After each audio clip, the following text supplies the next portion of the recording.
এখন জনগণের জন্য, দেশের জন্য, মানুষের জন্য কাজ করতে চায়। একজন গৃহবধূ থেকে দলের চেয়ারপারসন, এক পর্যায়ে দেশের প্রথম নারী প্রধানমন্ত্রী।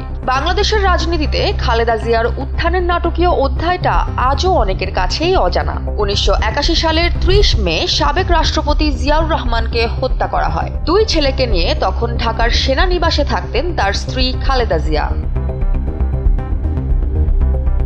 জিয়াউর রহমানের মৃত্যুতে কার্যত বিপর্যস্ত ও নেতৃত্বহীন হয়ে পড়ে বিএনপি। দলের ভেতরে তখন তীব্র অস্থিরতা। কাউন্সিলের মাধ্যমে নতুন নেতৃত্ব গঠন করতে চাইছিলেন দলটির একাংশ। RICL TMX, যুগের পর যুগ স্থাপনা থাকে মজবুত। অন্যদিকে বিচারপতি আব্দুস সাত্তারকে রাষ্ট্রপতি বানাতে চান তৎকালীন সেনাপ্রধান জেনারেল হুসেইন মোহাম্মদ এরশাদ।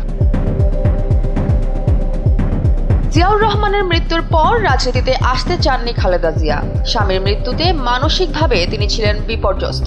এছাড়া খালেদার পরিবার থেকেও এ বিষয়ে খুব একটা আগ্রহ ছিল না। তবে বিএনপির নেতারা তাকে রাজনীতিতে আসার জন্য চাপ দিতে থাকেন, কারণ তারা বুঝতে পেরেছিলেন খালেদা না এলে দল টিকবে না। 1982 সালে দলীয় সদস্যপদ গ্রহণের মধ্য দিয়ে রাজনীতিতে আনুষ্ঠানিক যাত্রা শুরু করেন খালেদা জিয়া। মাত্র 1 বছর পরে সিনিয়র ভাইস চেয়ারম্যান এবং 1984 সালে দলের চেয়ারম্যান নির্বাচিত হন তিনি। এরশাদ বিরোধী আন্দোলনে বলিষ্ঠ নেতৃত্ব দিয়ে দেশ জুড়ে জনপ্রিয় হয়ে ওঠেন খালেদা জিয়া।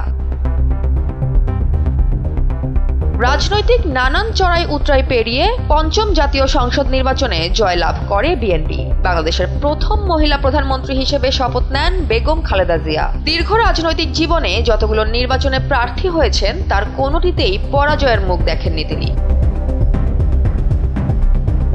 বাংলাদেশে প্রথম নারী প্রধানমন্ত্রী হলেও খালেদা জিয়ার পরবর্তী রাজনৈতিক জীবন খুব একটা সহজ ছিল না। 2008 সালে নির্বাচনে হারার পর একাধিক রাজনৈতিক দলের ষড়যন্ত্রের শিকার হন তিনি।